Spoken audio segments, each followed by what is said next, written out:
കുറേ നാളുകൾക്ക് ശേഷമാണ് കേട്ടോ ഞാനിന്നൊരു വീഡിയോ ആയിട്ട് വന്നിട്ടുള്ളത്. വേറൊന്നല്ല, ഇന്നെ തിരക്കിയിട്ടില്ലേ, നാട്ടിൽ നിന്ന് ഒരു പൊതി വന്നിട്ടുണ്ടായിരുന്നു കേട്ടോ. നമ്മളെ പ്രവാസികളെ സംബന്ധിച്ച് ഇതുപോലെ നാട്ടിൽ നിന്ന് ഇടയ്ക്കിടയ്ക്കൊക്കെ ഓരോ പൊതികൾ കിട്ടുക എന്ന് പറയുന്നത് നമുക്ക് ഒരുപാട് സന്തോഷം, ഒരു സുഖമൊക്കെ കിട്ടുന്ന ഒരു കാര്യമല്ലേ. അപ്പം നിങ്ങളെയും കൂടി ഒന്ന് കാണിക്കാമെന്ന് കരുതി. നമുക്ക് വീഡിയോയിലോട്ട് പോവാം, കാണാം. നല്ല ഒരു അത്യാവശ്യം വലിയൊരു പൊതി തന്നെയാണേ. നമുക്ക് ഓരോന്നായിട്ട് കാണാം. ഓക്കെ, ഫസ്റ്റ് തന്നെ ഉണ്ണിയപ്പാണ് കേട്ടോ. ഉണ്ണിയപ്പം ഇത് എന്റെ അനിയത്തി ഉണ്ടാക്കിയതാണ്. അപ്പൊ താങ്ക് യു സോ മച്ച് ചക്കര. അപ്പൊ ഉണ്ണിയപ്പം കഴിഞ്ഞു.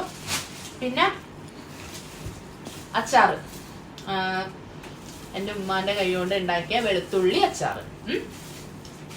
പിന്നെന്താ, പപ്പടം.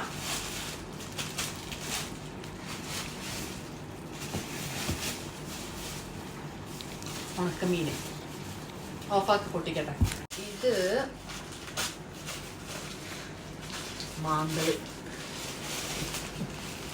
കണ്ടോ, മോര് കറി, മാന്തള് വറുത്തതും അച്ചാറും. ഓ കൊതിയൊന്ന്. പിന്നെ കൊണ്ടാട്ടം, തൈര് മുളക് കൊണ്ടാട്ടം. പിന്നെ ഇത് ഉണക്കമീനാ തോന്നുന്നു കേട്ടോ. ഇത് എന്ത് മീനാണെന്ന് നോക്കട്ടെ.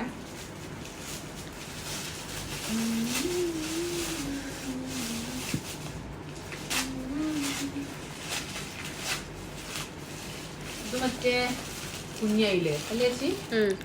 കുഞ്ഞയില. അയില കുട്ടിട്ടാ. പിന്നെ നമുക്ക് മീൻകറി വെക്കാന് കൊടംപുളി.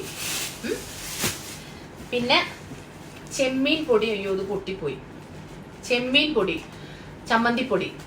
ചമ്മന്തിപ്പൊടി ഇല്ലേ, തേങ്ങ ചെമ്മീനൊക്കെ ഇട്ടിട്ട് അത്. പിന്നെ ഇത് വന്നിട്ട് ഞാൻ പൊട്ടിച്ച് നോക്കിയായിരുന്നു കേട്ടോ എന്തൊക്കെയാണെന്ന്.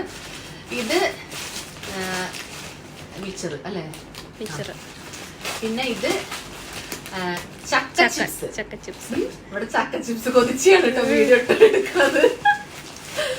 പിന്നെ ഇതെന്താ, ഇത് ബോംബെ മിച്ചർ കേട്ടോ. നിങ്ങളുടെ നാട്ടിൽ എന്താ പറയാന്ന് അറിയില്ല, ബോംബെ മിച്ചർ.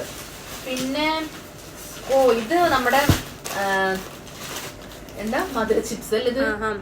ഇത് മധുര ചിപ്സ് കേട്ടോ. പിന്നെ കുറച്ച് നമ്മുടെ മുളക് പൊടി, മഞ്ഞൾപ്പൊടി, മല്ലിപ്പൊടി ഐറ്റംസ് ഒക്കെ ഉണ്ട്.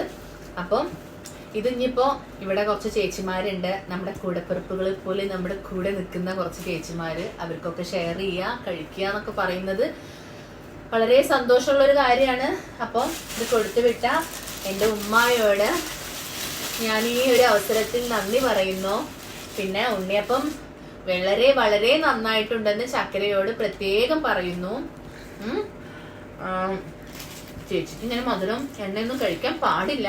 ഇതിന് വിപിൻ ചേട്ടൻ കണ്ട് എന്തെങ്കിലും പ്രശ്നമായാൽ അത് നമുക്ക് നേരിടാം അല്ലേ ചേച്ചി?